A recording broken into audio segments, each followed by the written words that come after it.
जय मसीह की। आज हम देखेंगे मत्ती रचित सुसमाचार उसका 9वां अध्याय। और इस 9वें अध्याय में हम देखेंगे लकवे के रोगी को चंगा करना और मत्ती का बुलाया जाना और उपवास का प्रश्न। और साथ ही साथ हम देखेंगे मृतक और बीमार स्त्री। और इसके अलावा हम देखेंगे 2 अंधों को दृष्टिदान और 1 गूंगे को चंगा करना। और अंत में हम देखेंगे मजदूर थोड़े हैं। तो आइए शुरुआत करते हैं मत्ती रचित सुसमाचार उसका 9वां अध्याय की पहली आयत से। और इसका शीर्षक है लकवे के रोगी को चंगा करना। इस पूरे अध्याय के हम यीशु मसीह द्वारा जो चमत्कार किए गए थे यूहन्ना से बपतिस्मा लेने के बाद में उसके बाद की घटनाएं हैं। तो आइए इनको देखते हैं। फिर वह नाव पर चढ़कर पार गया और अपने नगर में आया। इसके बाद यीशु मसीह है वो अपने नगर में आ गया था। और देखो कई लोग लकवा के एक रोगी को खाट पर रखकर उसके पास लाए। और यीशु ने उसका विश्वास देखकर उस लकवे के रोगी से कहा, हे पुत्र, डांडस बांध, तेरे पाप क्षमा हुए। इस पर कई शास्त्रियों ने सोचा, यह तो परमेश्वर की निंदा करता है। यीशु ने उनकी बातें जानकर कहा, तुम लोग अपने अपने मन में बुरा विचार क्यों कर रहे हो? सहज क्या है, यह कहना तेरे पाप क्षमा हुए या यह कहना उठ और चल फिर? परंतु यह इसलिए कि तुम जान लो कि मनुष्य के पुत्र को पृथ्वी पर पाप क्षमा करने का अधिकार है। तब उसने लकवे के रोगी से कहा, उठ, अपनी खाट उठा और अपने घर चला जा। वह उठकर अपने घर चला गया। लोग यह देखकर डर गए और परमेश्वर की महिमा करने लगे जिसने मनुष्य को ऐसा अधिकार दिया है। तो यहाँ पर एक घटना है, हम देखते हैं कि लकवे के एक रोगी को, लकवे का रोगी चल फिर नहीं सकता है, तो उसके दोस्तों ने, पड़ोसियों ने उसको एक खाट के ऊपर लेटाया। और जहां पर यीशु मसीह था वहां पर वो उस लकवे को रोगी को लेकर चले आए। यीशु मसीह ने जब लोगों का ऐसा विश्वास देखा कि वो एक लकवे के रोगी को उसके पास पूरे विश्वास से उठाकर लाए हैं, तो उसने लकवे के रोगी को कहा था कि तेरे पाप क्षमा हुए। तो लोगों ने, जो फरीसी थे, यीशु मसीह के आसपास एक बहुत बड़ी भीड़ उन लोगों की भी रहती थी जो अपने आप को बड़ा शास्त्री समझते थे और जो सरकारी अधिकारी थे और जो हमेशा यीशु की एक एक पॉइंट को, एक एक बात को बड़े गौर से देखते थे कि ये कहां पर गलती करे और हम इसे पकड़वाएं। तो ऐसे लोगों ने जब मन में सोचा कि ये तो परमेश्वर की निंदा करता है जो कहता है कि तेरे पाप क्षमा हुए, क्योंकि इन लोगों की दृष्टि में और पुराने समय में ये माना था कि पाप क्षमा का अधिकार है वो सिर्फ परमेश्वर के पास है। तब इनकी मन की बात जानकर यीशु ने कहा था कि तुम मन में ऐसी बातें क्यों सोचते हो? और लकवे के रोगी को यीशु मसीह ने छूकर चंगा किया था और कहा था लकवे के रोगी से कि तू ठीक हो जा और अपनी खाट उठाकर चला जा।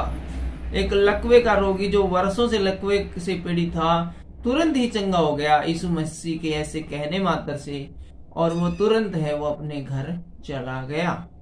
तो इस प्रकार से हमने यहाँ पर देखा कि विश्वास ने अपना काम किया। बहुत सारे लोग जब पूरे विश्वास के साथ यीशु मसीह के पास उस लकवे के रोगी को लाए, तब यीशु मसीह ने उनके विश्वास से खुश होकर उस मरीज को चंगा किया। तो यहाँ पर हमने देखा विश्वास किस प्रकार से अपना काम करता है। आज के अध्याय में हम कई जगह हैं विश्वास के शब्द को देखेंगे और इसके बारे में थोड़ा विस्तार से चर्चा करने की कोशिश करेंगे। अब मत्ती का बुलाए जाने के बारे में हम देखते हैं आगे, जो कि हमें मिलता है 9वीं आयत से। वहां से आगे बढ़कर यीशु ने मत्ती नामक एक मनुष्य को महसूल की चौकी पर बैठे देखा और उससे कहा, मेरे पीछे हो ले। और तुरंत वह उसके पीछे हो लिया। तो यहाँ पर एक और चेला है, वो जब यीशु मसीह ने उसको कहा, आज्ञा दी कि मेरे पीछे हो ले, तो तुरंत वो उसके पीछे हो लिया बगैर किसी क्वेश्चंस किए, बगैर कुछ पूछे। और आगे देखते हैं 10वीं आयत से लिखा है, जब वह घर में भोजन करने के लिए बैठा तो बहुत से महसूल लेने वाले और पापी आकर यीशु और उसके चेलों के साथ खाने बैठ गए। तो आगे घटना हम देखते हैं कि जब यीशु मसीह घर में खाना खाने बैठे तो यीशु मसीह खाना खा रहे तो वहीं पर बहुत सारे और लोग आकर भी, जिसमें नंगे भिखारी, नीची जाति के और पापी मनुष्य, और जिन्हें समाज ने जिन लोगों को बिल्कुल डिफॉल्टर घोषित कर दिया था, ऐसे लोग भी यीशु मसीह के आसपास बैठकर खाना खाने लगे। यह देखकर फरीसियों ने उसके चेलों से कहा, तुम्हारा गुरु महसूल लेने वाले और पापियों के साथ क्यों खाता है?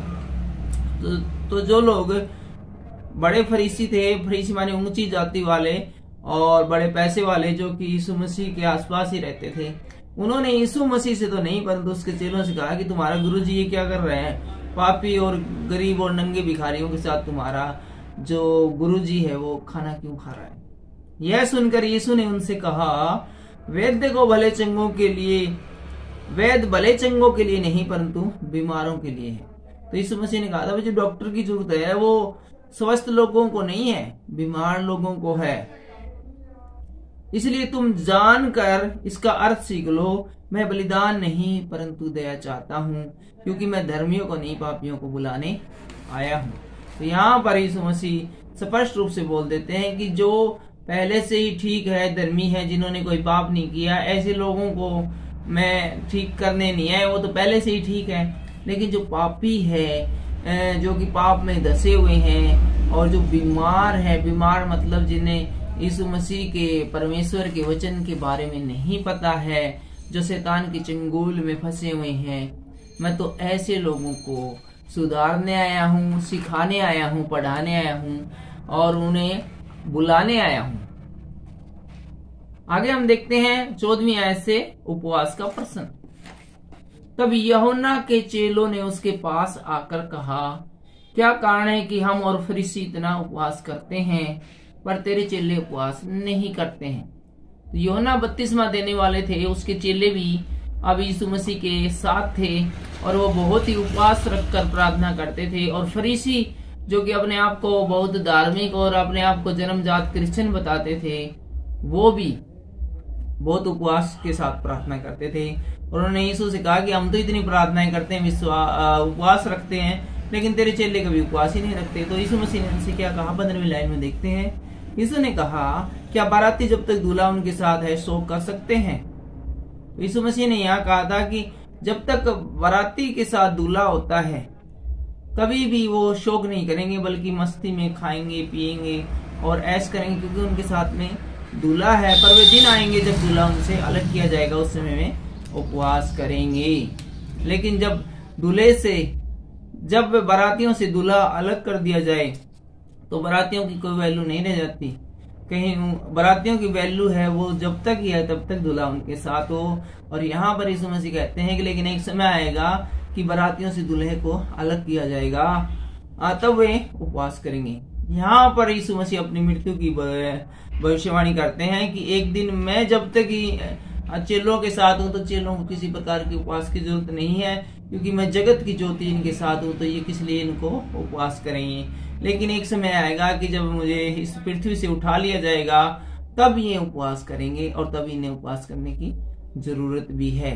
और 6ठी लाइन में लिखते हैं, कोरे कपड़े का पैबंद पुराने वस्त्र पर कोई नहीं लगाता, क्योंकि वह पैबंद उस वस्त्र से और कुछ खींच लेता है और वह अधिक फट जाता है। तो यहाँ पर एक उदाहरण इस प्रकार से समझ सकते हैं कि कोई भी मनुष्य जब टाई लगाता है तो वो हमेशा नए कपड़ों पर ही नई टाई लगाता है, पुराने कपड़ों पर कोई नई टाई नहीं लगाता है। क्योंकि यदि पुराने कटे फटे कपड़ों पे यदि हम नई टाई लगाएंगे तो पहली बात तो वो शोभा ही नहीं देगी, क्योंकि टाई है वो नए कपड़ों के साथ ही लगती है। दूसरी बात, यदि लगा भी लिए तो जो फटे पुराने कपड़े हैं वो जब टाई को बांधेंगे तो उसको खींचने से वो कपड़े फटने का डर रहता है। और आगे उदाहरण देते हैं, और नया दाग मधु पुरानी मस्कों में नहीं भरते, क्योंकि ऐसा करने से मस्कें फट जाती है और दाग रस बह जाता है और मस्कें नष्ट हो जाती है, परंतु नया दाग रस नई मस्कों में भरते हैं और वो दोनों बचे रहते हैं। इसी प्रकार से हमें दाखरस अर्थात शराब का भी एक उदाहरण देते हैं कि जब नई शराब निकाली जाती है तो वो पुराने मटकों में नहीं परंतु नए मटकों में बढ़ती है, क्योंकि बहुत ताकतवर, बहुत पावरफुल और बहुत गर्म होती है। यदि वो पुराने में भरी जाए तो वो फट सकती है और टूट सकते हैं। इसी प्रकार से नई मस्कों में ही नया दाखरस या फिर नई शराब भरी जाती है। इन सब बातों के द्वारा परमेश्वर है वो चेलों को और बाकी लोगों को बताते हैं कि इस दुनिया में इस समय क्या चल रहा है और आगे आने वाले समय में जब उनकी मृत्यु हो जाएगी थोड़े समय के लिए, वो शारीरिक रूप से मर जाएंगे और तीसरे दिन फिर जिंदा होंगे, तो उसके बाद फिर क्या घटनाएं होने वाली हैं। आगे हम बढ़ते हैं तो 18वीं आयत में पहुंच जाते हैं और एक मृतक लड़की और एक बीमार स्त्री के बारे में क्या घटनाएं घटी है उसको हम यहाँ पर देखेंगे। वह उनसे ये बातें कह ही रहा था कि देखो, एक सरदार ने आकर उसे प्रणाम किया और कहा, मेरी पुत्री अभी मरी है, परंतु चलकर अपना हाथ उस पर रख दे तो वह जीवित हो जाएगी। यीशु ने अपने चेलों समेत उसके पीछे हो लिया। तो यहाँ पर ये सब बातें जब यीशु मसीह कर ही रहा था तो एक सरदार आता है एक पास के गांव से और बोलता है कि मेरी लड़की भी थोड़ी देर पहले मरी है, आप प्लीज एक बार आ जाओ और उसके ऊपर अपना हाथ रख दो। आप यदि उसके ऊपर अपना हाथ रख दोगे तो वो जिंदा हो जाएगी। और तुरंत यीशु मसीह अपने चेलों के साथ उसके पीछे हो लेता है। और देखो, एक स्त्री ने जिसको 12 वर्ष से लहू बहने का रोग था, पीछे से आकर उसके वस्त्र के आंचल को छू लिया। जब वो चल रहे थे उस सरदार के गांव जाने के लिए, तो एक लड़की जिसे कि स्त्रियों वाला रोग था, महिलाओं वाला रोग था, लहू बहने का रोग था, उसने उसके आंचल को छू लिया। और आगे हम देखते हैं किसी लाइन में, क्योंकि वह अपने मन में सोचती थी कि यदि मैं उसके वस्त्र को ही छू लूंगी तो वह चंगी हो जाऊंगी।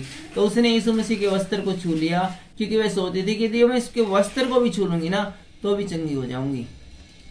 और क्योंकि वह अपने मन में कहती थी यदि मैं उसके वस्त्र को छू लूंगी तो भी चंगी हो जाऊंगा। और यीशु ने फिर कर उसे देखा और कहा, पुत्री डांडस बांध, तेरे विश्वास ने तुझे चंगा किया। अतः वह स्त्री उसी घड़ी चंगी हो गई। जो वो स्त्री सोचती थी कि मैं यीशु के वस्त्र को भी छू लूंगी तो भी चंगी हो जाऊंगी, ये सोचकर उसने यीशु मसीह के वस्त्र को छू लिया और देखो वो स्त्री उसी समय चंगी हो गई। यीशु मसीह ने उससे कहा कि तेरे विश्वास ने तुझे चंगा किया। तो यहाँ पर एक बार फिर से हम देखते हैं कि विश्वास ने अपना काम किया है। और हम अभी 9वें पाठ में हैं और पहले पाठ से लेकर 9वें पाठ तक विश्वास का हमने कई बार देखा है, चीजें देखी हैं कि विश्वास बहुत ही कीमती है बाइबल के अंदर। यदि विश्वास नहीं है तो फिर कुछ भी नहीं है। यदि हम विश्वास नहीं रखेंगे पहले से तो हम परमेश्वर से कुछ भी नहीं ले पाएंगे। इस विश्वास शब्द के बारे में हम थोड़े से आगे चलकर और चर्चा करेंगे। अतः वह स्त्री उसी घड़ी चंगी हो गई। जब यीशु उस सरदार के घर में पहुंचा और बांसुरी बजाने वालों और भीड़ को हुल्लड़ मचाते हुए देखा, तब कहा, हट जाओ, लड़की मरी नहीं परंतु सोती है। तो यहाँ पर हम देखते हैं कि यीशु मसीह जब उस सरदार के घर में पहुंचा जिसने कहा था कि प्लीज यीशु मसीह जी आप मेरे घर पे आ जाओ, मेरी लड़की थोड़ी देर पहले ही मरी है, आप उसको छू लो, उसके ऊपर हाथ रखोगे तो भी वो जिंदा हो जाएगी। तो यीशु मसीह यहाँ पर आता है तो यहाँ पर बहुत रोना धोना और कुर्दन मरजान था। यहाँ पर जो ये लिखा हुआ है कि बांसुरी बजाने वाले और हुल्लड़ मचाने वाले, तो ये बांसुरी बजाने वाले और हुल्लड़ मचाने, उस समय जब कोई मर जाता था तो इस प्रकार से ही वहां पर वो दुख प्रकट किया जाता था। तो दुख प्रकट करने वाले वहां पर अपना दुख प्रकट कर रहे थे। तब यीशु ने कहा था, हट जाओ, लड़की मरी नहीं पर सोती है। तो यीशु मसीह ने कहा था कि क्यों दुख मचा रहे हो, मातम बना रहे हो, लड़की मरी नहीं परंतु सोए हैं। इस पर में उसकी हंसी करने लगे।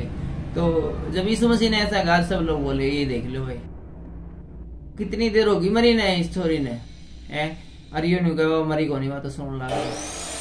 ऐसा अक्सर हमारे आसपास आपने भी देखा होगा कि लोग इस प्रकार की बातें करते हैं। परंतु जब भीड़ निकाल दी गई तो उसने भीतर जाकर लड़की का हाथ पकड़ा और वह जी उठी।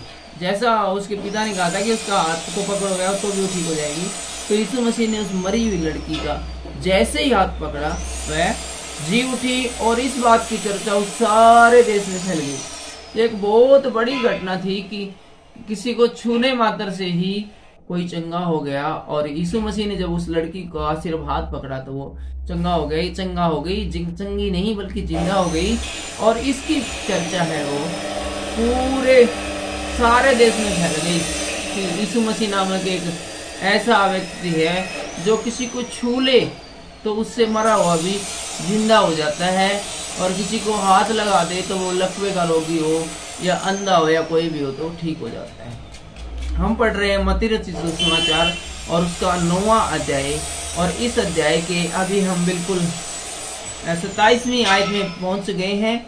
और यहाँ पर हम देखेंगे 2 अंधों को दृष्टिदान मिलना। किस प्रकार से 2 अंधों को दृष्टिदान मिलता है। जब यीशु वहां से आगे बढ़ा तो 2 अंधे उसके पीछे यह पुकारते हुए चले, हे दाऊद की संतान हम पर दया कर। जब वह घर में पहुंचा तो वे अंधे उसके पास आए और यीशु ने उनसे कहा, तुम्हें विश्वास है कि मैं यह कर सकता हूँ। अभी हम थोड़ी देर पहले विश्वास की बात कर रहे थे, विश्वास एक बार फिर से यहाँ आ गया। तो जब वो लड़की है वो जिंदा हो गई तो यीशु मसीह फिर आगे बढ़ा और चल रहा था, तो 2 अंधे हैं वो उसके पीछे हो लिए थे और कहने लगे, कहते थे कि हे दाऊद की संतान हम पे दया कर। लेकिन यीशु मसीह ने उनकी कुछ उस समय हम देखते हैं कुछ शायद सुनाई नहीं की, और वो उसको जहां जाना था, जिस व्यक्ति घर में जाना था उसी घर में चला गया। लेकिन वो अंधे हैं, उन्होंने यीशु मसीह का साथ नहीं छोड़ा और पीछे पीछे उस व्यक्ति के घर में जहां यीशु मसीह गया था वहां पर पहुंच गया। 28वीं लाइन एक बार फिर से देखते हैं। जब वह घर में पहुंचा तो वे अंधे उसके पास आए और यीशु ने उनसे कहा, क्या तुम्हें विश्वास है कि मैं कर सकता हूँ। तो यहाँ पर यीशु मसीह कहते, तुम्हें विश्वास है क्या मैं कर सकता हूँ। उन्होंने उनसे कहा, हाँ प्रभु। तो यहाँ पर हमेशा परमेश्वर है, हाँ प्रभु। तब उसने उनकी आंखें छूकर कहा, तुम्हारे विश्वास के अनुसार तुम्हारे लिए हो गया। और उनकी आंखें खुल गई और यीशु ने उन्हें चिताकर कहा, सावधान रहो, कोई इस बात को जाने न पाए। इस पर उन्होंने सारे देश में उसका यश फैला दिया। तो यहाँ पर उन्होंने अंधों से भी पूछा, क्या तुम्हें विश्वास है कि मैं कर सकता हूँ। हम शुरू से कहते हैं कि विश्वास काम करता है बाइबल के अंदर। यदि विश्वास नहीं है तो कुछ भी नहीं। यदि हम विश्वास नहीं रखेंगे कि ये चीज यीशु मसीह से मांग लेते हैं शायद मिल जाए तो हमारी बात बन जाएगी, हमें 20,000 रुपए की जरूरत है, यीशु मसीह से प्रार्थना करते हैं, शायद यीशु मसीह दे दे तो हमें उस व्यक्ति से ब्याज पे नहीं लेने पड़ेंगे, शायद हम प्रार्थना करें तो ये हो जाए। जब शायद शब्द हम लगाकर चलते हैं तो इसका मतलब हम 50-50 संभावना के साथ कार्य करते हैं कि मिल भी सकता है, नहीं भी मिल सकता। लेकिन जब हम बाइबल में देख रहे हैं मत्ती रचित सुसमाचार में, तो इसमें हर बार सामने वाली पार्टी से, सामने वाले बंदे से यीशु मसीह पूछता है, क्या तुम्हें विश्वास है मैं ऐसा कर सकता हूँ। और वो जब कहता है हाँ विश्वास है, तब इस परमेश्वर ने उसे चंगा किया। यानी वो 100% विश्वास से भरे हुए थे, और जो चंगा होना चाहते थे, जिन्हें यीशु मसीह से जो जो चाहिए था, वो 100% विश्वास के साथ वो उसके पास आए थे। और उन्हें हर हाल में पूर्ण रूप से विश्वास था कि हम यदि यीशु मसीह से कहेंगे कि वो कर, और यीशु मसीह ने यदि वेरीफाई कर दिया और एग्री कर दिया और यीशु मसीह ने कह दिया कि हाँ हो जाएगा, तो हो ही जाएगा भाई। एक बार बस यीशु मसीह की हाँ करने की देर है। तो यहाँ पर हम उन लोगों की जगह अपने आप को भी लगाकर देख सकते हैं जो कि लकवे के रोगी थे, जो कि अंधे थे, जो किसी घर में कोई स्त्री मर गई थी, कोई लड़की मर गई थी, और जो लहू बहने वाली स्त्री थी। बहुत सारे लोग जिन्होंने यीशु मसीह से चमत्कार करवाए, इतने विश्वास के साथ गए। हम भी अपनी लाइफ में, अपनी जिंदगी में चमत्कार करवाने के लिए यीशु मसीह के पास जा सकते हैं, उसके पास मांग सकते हैं। लेकिन हमें भी उन लोगों जितना ही विश्वास अपने अंदर चाहिए, अपने मन में चाहिए, जितना कि इन लोगों में था, जो हम बाइबल में देखते हैं कि वो किस प्रकार से हैं। वो 2 अंधों को दृष्टिदान मिला, उन अंधों का विश्वास कितना था। एक मृतक लड़की है, वो किस प्रकार से चंगी हो गई। तो ये सब चीजें हैं, ये हमारे अंदर होनी चाहिए। विश्वास सबसे उत्तम इलाज है। विश्वास है तो सब कुछ परमेश्वर तैयार है करने के लिए हमारे लिए। लेकिन हमें विश्वास से मांगना पड़ेगा, पूरे विश्वास से मांगना पड़ेगा, पूरे अधिकार से परमेश्वर से मांगने की जरूरत है। क्योंकि यीशु मसीह ने स्वयं कहा है कि तुम है एक नौकर की तरह नहीं, बल्कि तुम मेरे भाई हो, तुम मेरे दोस्त हो, मेरा पिता तुम्हारा पिता है, तो तुम अपने पिता से एक बेटे का जो अधिकार होता है मांगने से, उस अधिकार से मांगो। तुम्हें गिड़गिड़ाने की, हाथ जोड़ने की जरूरत नहीं है, बल्कि तुम पूरे अधिकार के साथ अपने पिता से मांगो। मांगोगे तो तुम्हें दिया जाएगा, खटखटाओ तो तुम्हारे लिए खोला जाएगा। हम मत्ती रचित सुसमाचार 9वां अध्याय पढ़ रहे थे और इसके अंतिम पड़ाव में आ गए हैं, और इसकी कुछ अंतिम लाइनें हैं वो हम जल्दी से देख लेते हैं। मजदूर थोड़े हैं, ये टाइटल हमें मिलता है 35वीं आयत से। यीशु सब नगरों और गांवों में फिरता रहा और उसके आराधनालयों में उपदेश करता और राज्य का सुसमाचार प्रचार करता और हर प्रकार की बीमारी और दुर्बलता को दूर करता रहा। जब उसने भीड़ को देखा तो उसको लोगों पर तरस आया, क्योंकि वे उन भेड़ों के समान थे जिनका कोई रखवाला न हो, व्याकुल और भटके हुए से थे। तब उसने अपने चेलों से कहा, पक्के खेत तो बहुत है पर मजदूर थोड़े हैं, इसलिए खेत के स्वामी से विनती करो कि वह अपने खेत काटने के लिए मजदूर भेज दे। तो यहाँ पर हम देखते हैं कि यीशु मसीह जब नगर नगर, गांव गांव और आराधनालय चर्चों में जब परमेश्वर के सुसमाचार का प्रचार कर रहा था, तो एक बड़ी भीड़, बहुत बड़ी भीड़ तमाशबीन की तरह यीशु मसीह के पीछे हो रही, जिसकी कोई सीमा नहीं। जहां से भी लोग जिक्र सुनते कि यीशु मसीह आ रहा है, एक बड़ी भीड़ उसके पीछे हो रही। तब यीशु मसीह ने कहा था, भाई कमाल है, इतने लोग वो मन फिराव चाहते हैं, पापों से क्षमा चाहते हैं, शैतान से छुटकारा पाते हैं, लेकिन लोग तो बहुत ज्यादा है, लेकिन जो इनको जो सुसमाचार सुनाने वाले हैं वो बहुत कम है। मैं अकेला इनको कैसे समाचार सुनाऊंगा इतनी को। तो वो यहाँ पर कहते हैं कि इसका मतलब क्या है कि खेती तो बहुत सारी पकी हुई है लेकिन मजदूर थोड़े ही है। एक उदाहरण समझाता हूँ। मान लो कि एक कपास का खेत है और 50 किले हैं, 50 एकड़ है, उसमें कपास की फसल बिल्कुल तैयार है 50 एकड़ में, लेकिन मजदूर हैं वो सिर्फ 20 ही है। तो ये संभव नहीं है कि वो पूरी फसल को 50 एकड़ को एकदम से पूरी फसल को वो निकाल पाएंगे। तो बहुत जरूरी है कि बहुत ज्यादा है वो मजदूर हो, ताकि इतनी बड़ी जो फसल तैयार खड़ी है उसको समय पर निकाल लिया जाए, ताकि ऐसा ना हो कि मौसम खराब हो जाए, आंधी आए, बरसात आए और वो फसल इसलिए खराब हो जाए, नष्ट हो जाए क्योंकि उसको निकाला न गया था। फसल तो तैयार थी लेकिन कोई इसको निकालने वाला नहीं था। तो यहाँ पर यीशु मसीह हमें कहते हैं कि परमेश्वर से कहते हैं कि मजदूर बहुत ज्यादा है, फसल तो तैयार है लेकिन मजदूर बहुत कम है।